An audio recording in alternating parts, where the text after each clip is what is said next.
Hot Springs Village Inside Out is a closer look at the greatness of Hot Springs Village, Arkansas and the surrounding areas. People, places, experiences. Hot Springs Village is one of the most beautiful places on earth. Join me, Randy Cantrell, and my co-host Dennis Simpson as we engage in weekly conversations to explore Hot Springs Village Inside Out. Today's show is brought to you by Central Arkansas's favorite radio station, KVRE. Find them on the dial at 92.9 FM. Stream them live at kvre.com.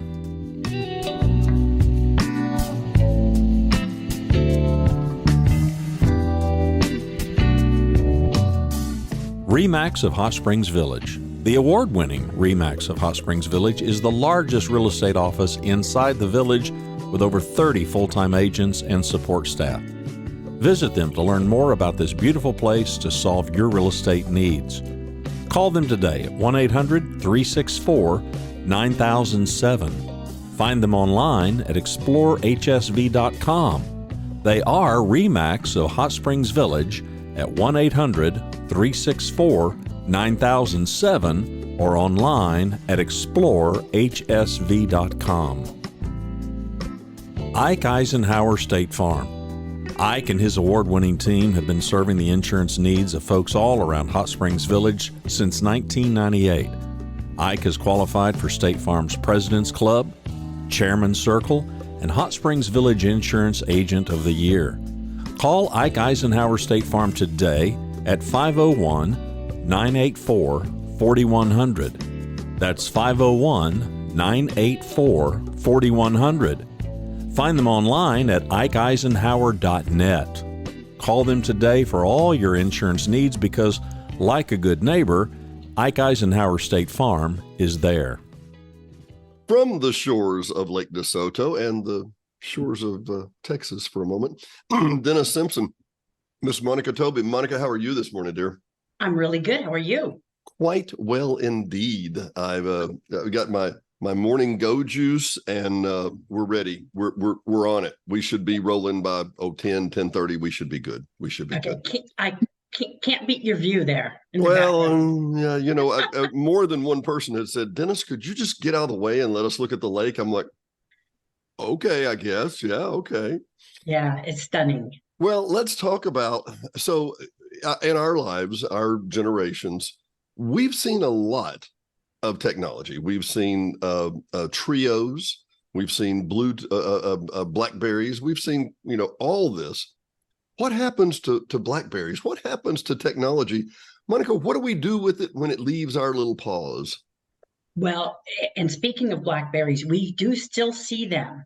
Are you serious? Yes, serious. Sometimes it's just one or two trickling in. Sometimes it's a majority of a load.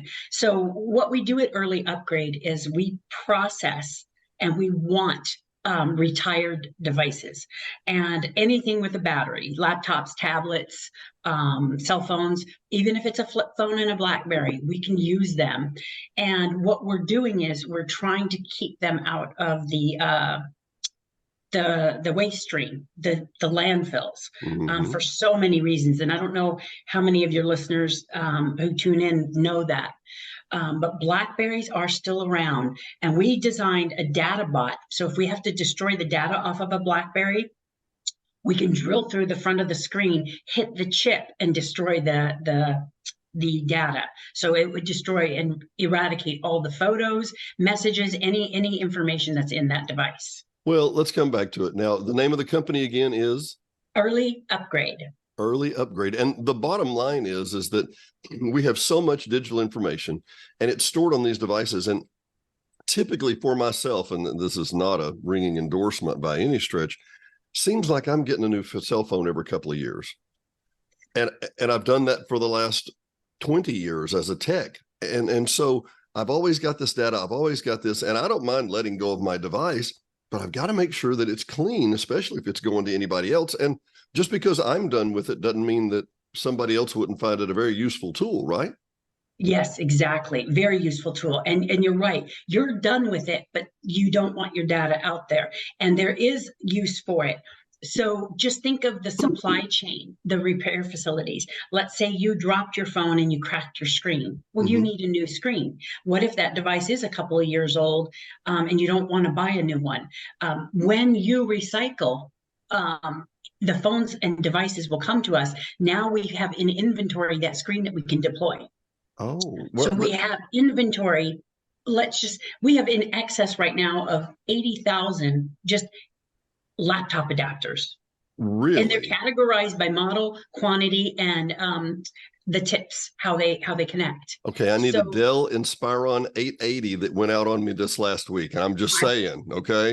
I probably have one. I have to go through the list and look because there's so many. I mean, it literally in excess of 80,000. So the same is true with the batteries, the screens, and so forth. So if devices come into our facility, the first thing they do is if they have data on them, they go into a caged area and they stay in a locked caged area until all of the data can be wiped or removed completely. Then it goes into a testing phase. So everything is tested, the screens, the batteries, and so forth. And then from there, that's determined which direction do the parts go. Well, how did you, and let's talk about the issue here. And it's a term that people kind of go, what? But e-waste we're going to drown in e-waste if we don't figure something out. And how did you get in this business? How did you start the business? Well, okay, so I'm an employee of Early Upgrade. They happen to be friends of ours, my husband and I. I started in plastic e-waste.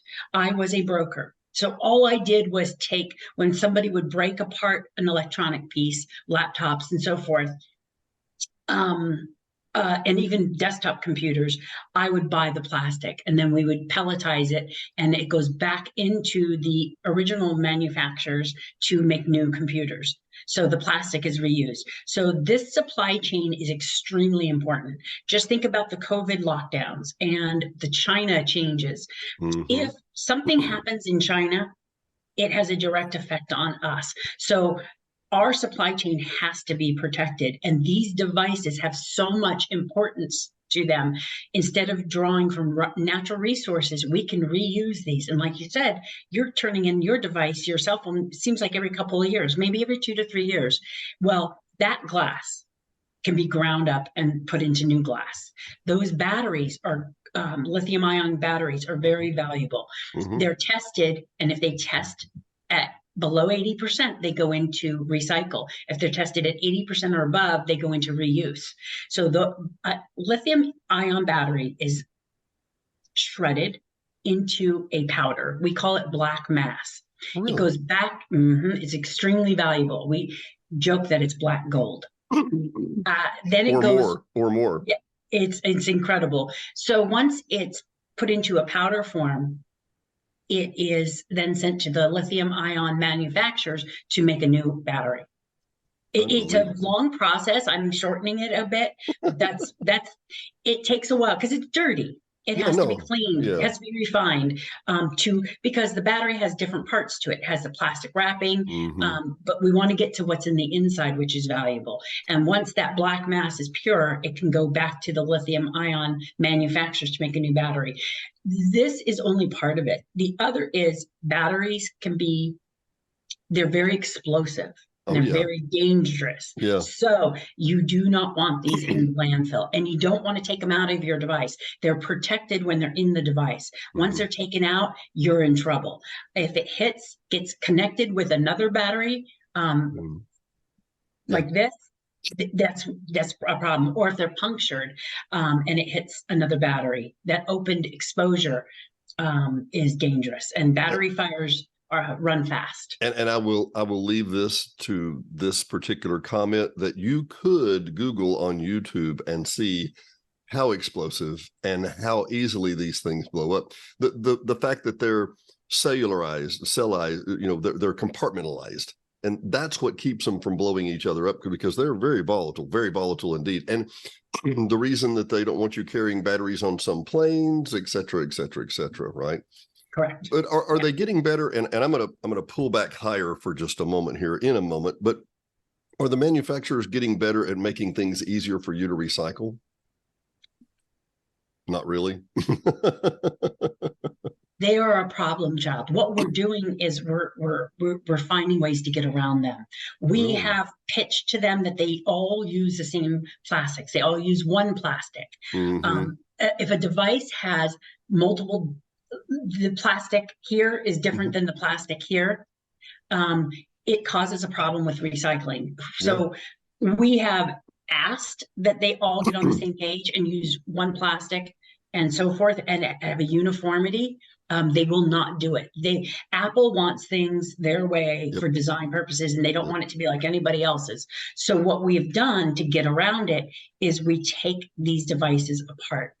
And then we clean them. And what I mean by cleaning them is we separate the grades. So you have your device, you separate this plastic from this plastic, and then the glass. So I know it sounds very laborious, and luckily, there's real money in it, because if there wasn't, we would just be all throwing them away, right?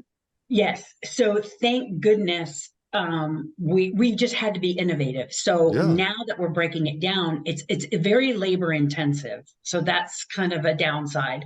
But it is, like I said, very good for the supply chain. So because now we get to reuse these parts, and now we don't have to get natural resources. We can just use what we have already. And let me answer the question that nobody's asked yet, that I probably should have started the show with, is what happens to electronics when we take them to the recycle center? Do they just go into the vapor or the eosphere? No.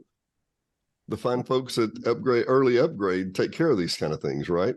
Yes. So it happens in a few ways. If you drop it off at a recycling center, then they get sorted and then sent to us or someone like us.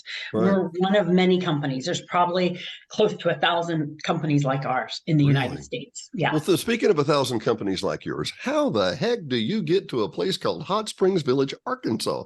Not just Hot Springs, not just Arkansas, but Hot Springs Village, Arkansas. Before I let you answer that, Diane and I were at the gym last night. We're working out, and I get a message from Wall Street Journal, and it says, Texas has a problem. The Californians won't quit coming. So now Texas has a problem, but those darn Texans, they come to Arkansas, right? I live on a cul-de-sac, and let's see.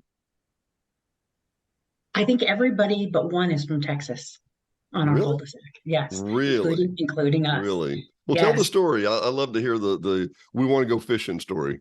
Yes. So my husband's in tech as well. He is considered end of life in refining the materials that we dismantle and then would sell to somebody like him.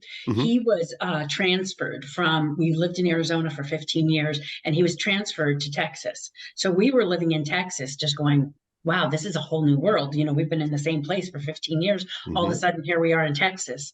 And we just thought it would be fun to go look for a lake house. So we were looking for pine trees and water, and we thought right now I'm in my office, so you don't get to see our background, but it's so beautiful here, as you can see from Dennis's background. So we thought we'd come up here and find a cabin just to get away, 1 bedroom, 1 bath, no internet. That's what we were used to, having a cabin. We got here and we fell in love, and we thought, oh my gosh, this is an actual home, and they have internet. So internet? No, what? So they got those interwebs, those fancy new interwebs, really? Yes. So we get to work from home and live here. So now our joke is when we retire fully, that we don't have to unpack because we're already here. I like that idea. I like that idea. Tomorrow morning we're going to retire, and here we are. Yeah, exactly. Done. So have you moved here full time? Yes, we're here full time now. We've been here 4 years, and we absolutely love it. And what lake are you on, if I can? Coronado. Oh. Yeah, and we're on a point, and so that's another funny joke. There's so many jokes with this move and being here. We have so many windows, and since we're on a point on the lake, we don't have to invest in a lot of artwork because the art is outside, just like yours. The window, that's our art. It's nature. But I don't know if you were able to hear my show a few weeks back, and I actually turned it into a radio show. We did an interview with Puckett's window washing and pressure washing. You don't have to invest in artwork, but there's a lot of bugs on the windows and spiders and all kinds of things. It averages out, I think, right? I think it does. And you're right, because our windows get washed and they were just done. And it makes such a difference. Oh my And Lord. the view is it. And every Yeah. time somebody walks in the front door, the same reaction, wow. And that was Oh, our reaction when we moved here, was wow. my best friend here in the village is Jeff Adkins that lives up around the corner. We started as competitors 24 years ago against each other. And I moved here about 11 years ago, and we were able to find this place on the lake. And at the time, I just was renting it. And Jeff's about 3 blocks up, about 2 blocks up, actually. And I was sitting in the front yard one day and may or may not have been having a cigar while I was relaxing. And Jeff came by and he said, "Why are you sitting in the front yard?" I said, "Well, it's just a beautiful day." He said, "I'd be looking at the lake all the time." I said, "Well, yeah, but it's nice to come to the front yard too. It's just the same place, So let me just throw one at you real quick. On the north side of the lake, the far east end of the lake is the dam, and the Yes. north side of the lake there's Tenerife, and at the very end of Tenerife, Diane and I have 21 acres on Lake Coronado that has 450 feet of frontage. Yeah, I know that piece. I know that piece of land. that was reserved property that Cooper sold, and well, we're not going to sell it, and then they did, and yeah, and I saw that when it went up for sale, and we talked about it. yeah, we've discussed it many times that what are we going to do? And okay, we're off the track, but hey, that's what I do. I chase rabbits. We've talked about building 2 duplexes down on the water. Yeah. And the land is real steep and goes up to Coronado Road behind it. We were thinking about building tree houses up on the Coronado Road side that looked over the townhouse down at the bottom, because there's an unbelievable view from that side. And to me, I think 2 things. I think Lake Coronado is an undiscovered gem, and I think Lake Balboa de Soto is an undiscovered gem. People that haven't seen it or been around, they're like, "Oh, that's a nice lake." You haven't been here. It's gorgeous. It is to die for. And Coronado, oh my Lord. Oh my Lord, that is a beautiful, beautiful lake.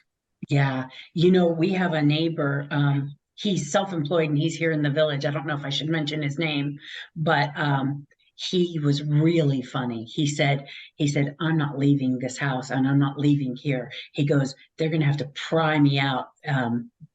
Yeah. So I'm going to tell you, I'll tell you, yeah. Pat Bowler, Pat Bowler, who's one of the leading realtors in the village. One of her lines is, and it's funny. She said that people are, move into their new house and they go, "We are never leaving here." And she says, "No, one of you is leaving before the other one. We just don't know which one." So Yes. she makes a good point. Yeah. Man, I love the association, and we like the video that we've shown here earlier to show actually just the flow chart of how to do this. Number one, it's one thing to have a great job like you do here for a great company. It's another thing to know that you're doing the right thing. E-waste is a serious problem. It really is. I'm the guy that when I throw a AA battery in the trash, I'm like, maybe I shouldn't do that. Yeah. But unfortunately, and by the way, I'm an old enough resident here.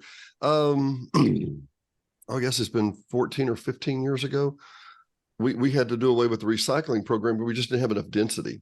And even larger cities, when China quit taking the recycled stuff, the market just fell apart. I got that. But recycling, it's what we have to do, but it's getting harder. Is that fair enough? It is, because it's expensive, and then it can be dirty as well. Mm-hmm. And what I mean by that is, just imagine people who are shredding. I don't know if anybody has seen a large industrial shredder that costs millions of dollars. Mm-hmm. There's a lot of dust and black soot, and not something you want to dangerous. live right beside. So it takes a lot of work, and I think the industry had to rethink everything. When you're thrown a challenge, like China was taking so much of our waste, so much of our recycled waste, mm-hmm. specifically, not trash, recyclables.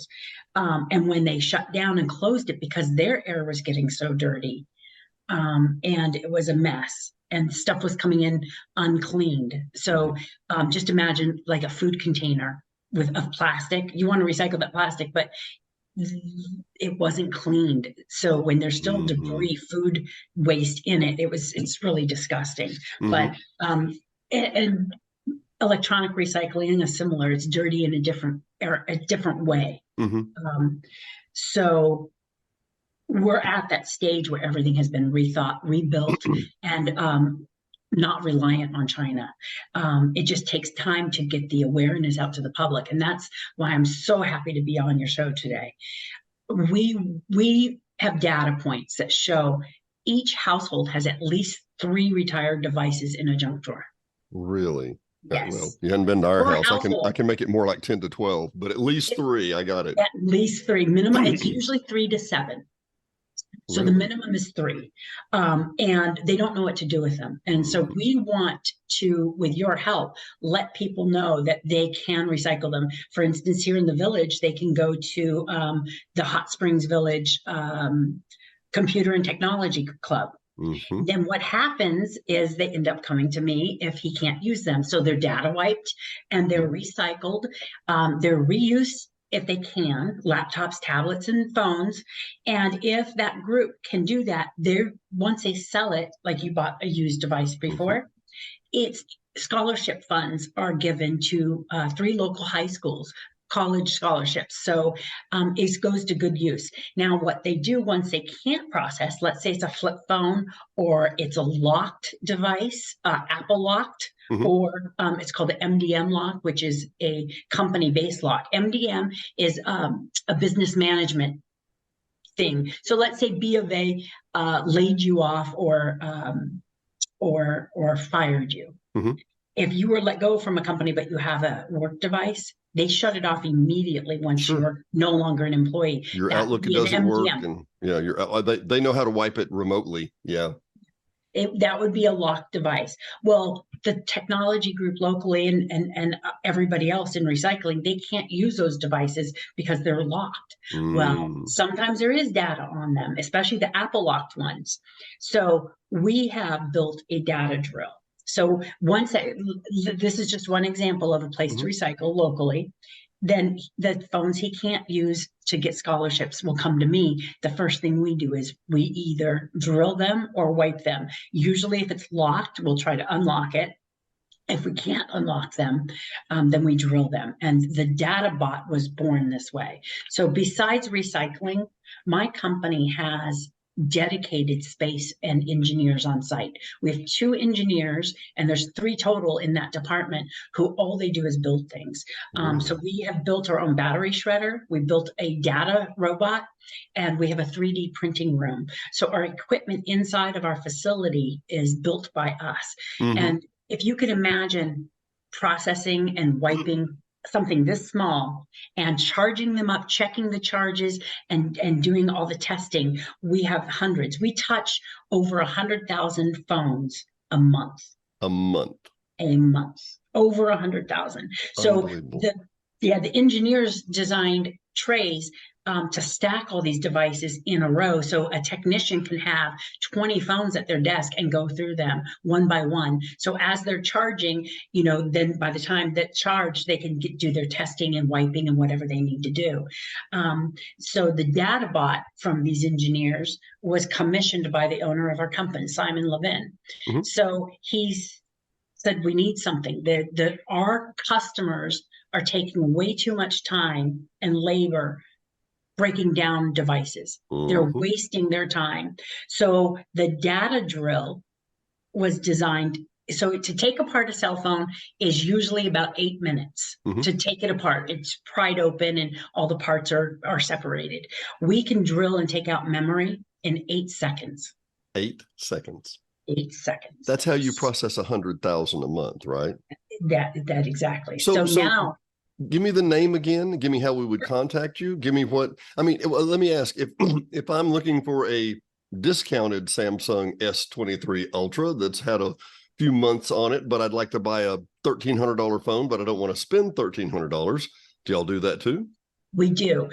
So we're one of the largest distributors of devices in the United States.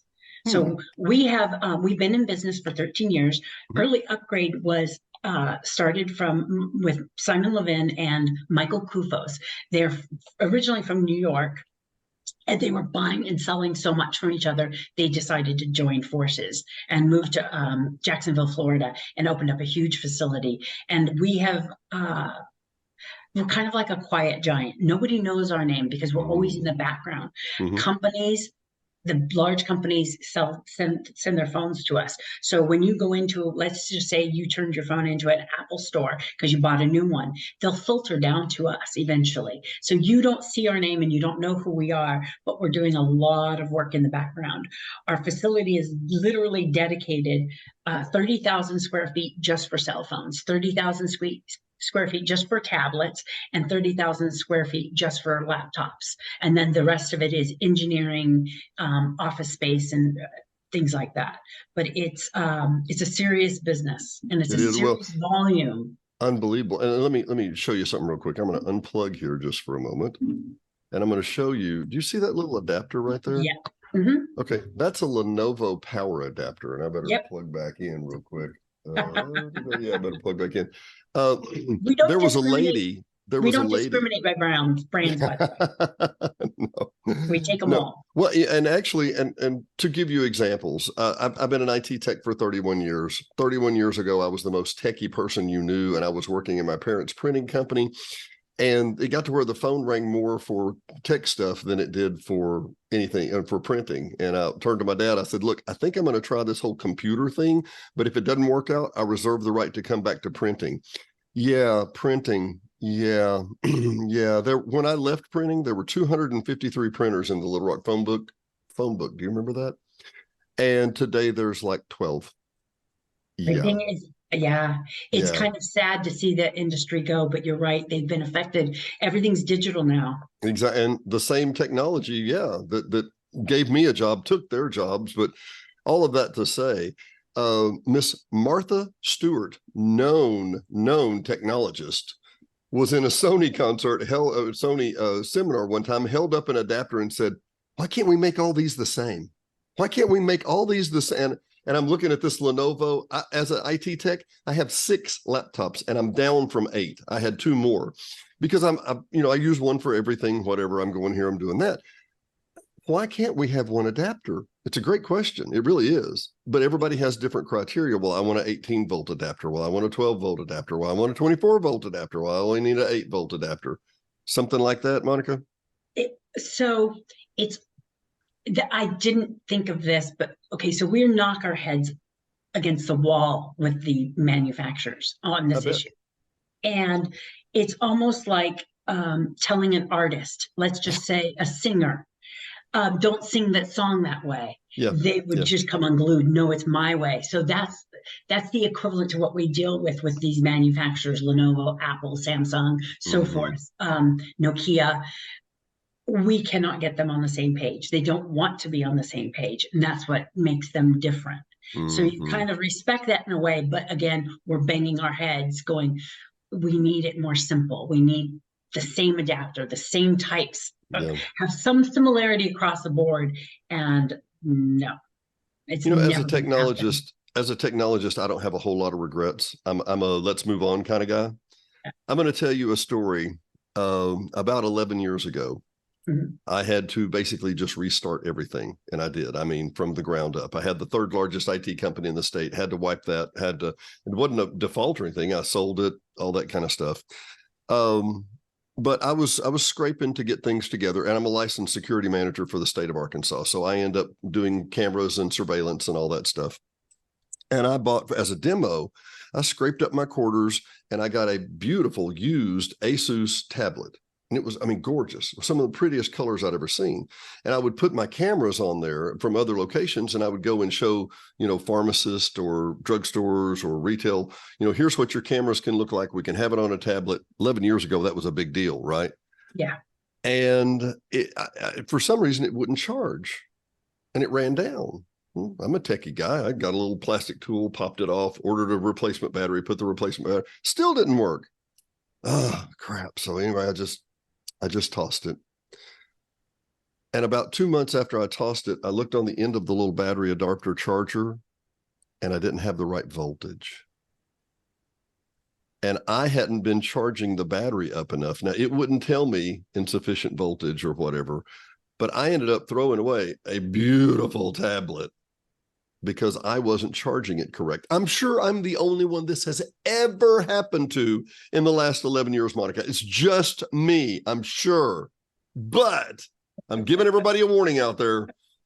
It's easy to do. And at the time, I had been doing it for 20 years, and now just 31 years. Yeah. I'm sure you have a story, something like that, right? There's tons of stories. Oh, so here's a funny fact. If you drop your phone in the lake or the bathtub or your tablet, or the toilet, you know that has happened. No, we've heard a lot of stories. I bet. But the data is still there. I know. Okay, I don't know how many people know that. There are people who think that if it got wet, it's just because it doesn't work and power on doesn't mean your data is gone. Your data is stored on a piece of metal.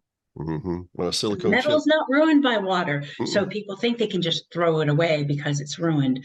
Your data is still 100% retrievable. So anything, banking, personal stuff, if you keep notes and, Social Security's codes, your codes for your passwords for your bank account and so forth, it's all there. So and just to throw you another one real quick, I've over the 31 years I've done this maybe a dozen times.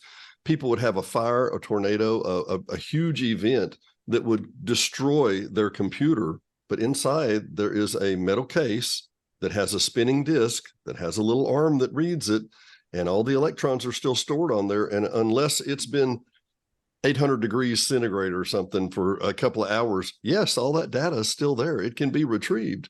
Now, you may not want to pay for what it costs to retrieve that data, but it's still there. It is still there, and somebody can get it. So that's another funny story. So we call ourselves, and my friends who are in this industry, we're the good guys.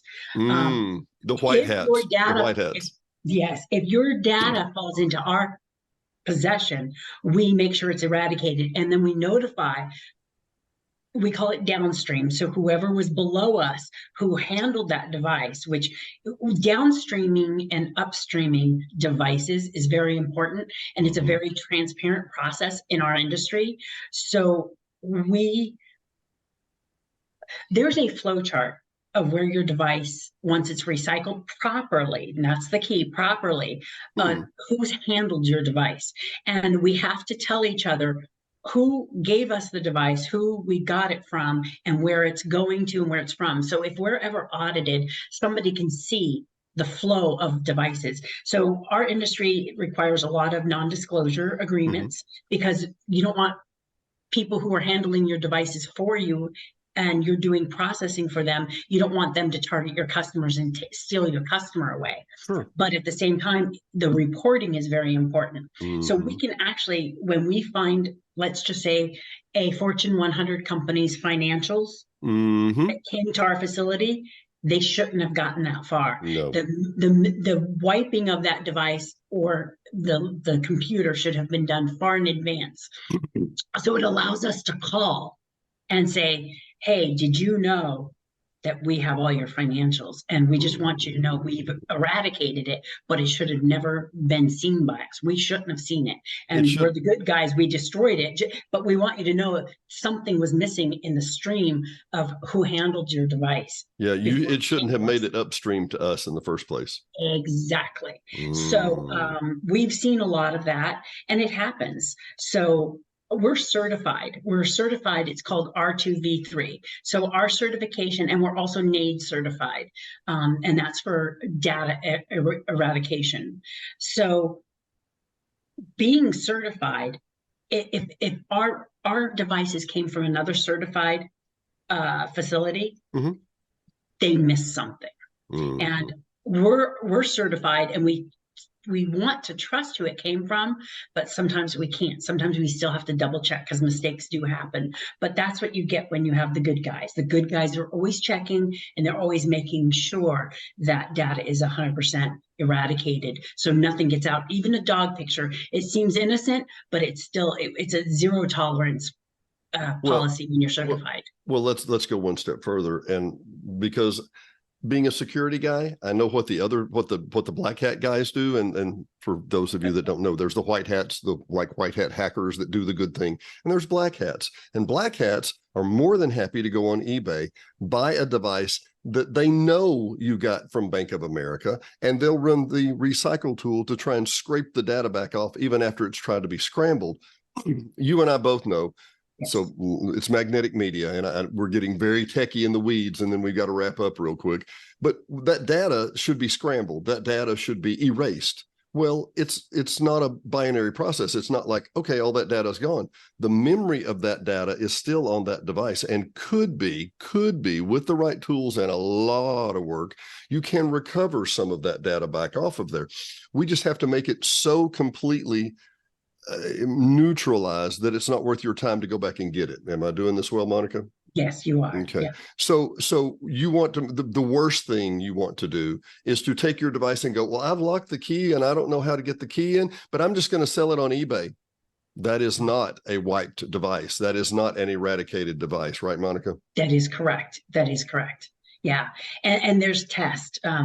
Being certified, we've gone through all those tests. And trust me, when we're certified, we have to demonstrate and we have to provide. So they'll give us a device that has data on it. We do our work, and then they take it back and try to do the black hat hack and see if it's there, and we're tested. And if we fail that test, we can't operate. So it's important. Yeah. We had, at my former company, we had a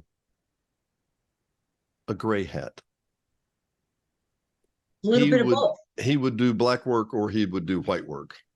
And nice. On one hand, we fired him 4 times. On the other hand, we did hire him back the 5th time, simply because he had a skill set that nobody else had. And I don't mean that. Go ahead. I'm sorry. Yeah. I'm sorry. You want to know how the other side thinks. Oh, you do? Well, you have to know. And when we would see him, we're always on the white hat side, because customers are coming in and giving us very good money to do what we're doing. And to one of the tools of Outlook and the Microsoft suite is that when an employee is terminated, you can remotely wipe that device. Or can you? But if we've wiped it, how do we know that it's wiped? We may never get that device back to know. So it's one of those scenarios where I know exactly what you're saying. And it was very, at the time, it was very incumbent upon us to have somebody who knew how to do black hat work. And they are just as black as we are white. Wiping is never 100%. There's shades of gray in there. There are some things that have to be physically destroyed. But like I say, we can make it so hard for you, it's not worth your time. That's the issue, right? Yeah. Yeah. So thedatadrill.com is where you can see our data robot. It's a 1 minute and 26-second video, which I think people who are interested in destroying data would be very helpful. Thedatadrill.com. Correct. We will link. I'm sorry, go ahead. It's the only tabletop data destruction device in the world. Okay, I got to go see that. You've piqued me now, Monica. I got to go see this. Yeah, I think you're going to like it. Please message me once you see it. And I'm Monica at earlyupgrade.com. Monica at Monika? CA. Thank you. Monaca at earlyupgrade.com. We'll put that in the notes at the bottom. And once again, I'm going to do a shout out to David Kirsch, who I wouldn't have known. And by the way, I'm vice president of the computer club, but I can't make it because I've got 6 other jobs, and I'm not exaggerating, 6 other jobs. So I wished I'd been there on Thursday night, but Thursday night is when we have our twin grandbabies. So anyway, that's why I wasn't able to see you this time. But you know now, but you will cease to be amazed. You will not cease to be amazed at the number of diverse people. I'm going, not today, tomorrow, I'm going to get a haircut here in the village, right? From the world's oldest Bronco riding cowboy. He's 57. He still rides wild Broncos. His name is Greg Castile. He cuts hair on the East End, right out, not far from, right as you're going out the gate. Yeah. The little East End Gate Plaza. By appointment only. Yeah. And he goes by Cowboy, and he is one of the nicest guys. I asked him one day, I said, well, can you cut my hair this week? He's like, well, the lambs are dropping in Montana, so I'm gonna have to run out there and catch some lambs for a while. But then I'll be back. Is there not a variety of people in the village you've never seen in your life? Yes, there. Yeah. I love it. Well, I'm pretty sure we're going to have to come back around and visit with you again. Okay. I think I'd like that a lot. Monica, thank you so much. For Hot Springs Village Inside Out, I'm Dennis Simpson. She's Monica Toby. We will see you next time.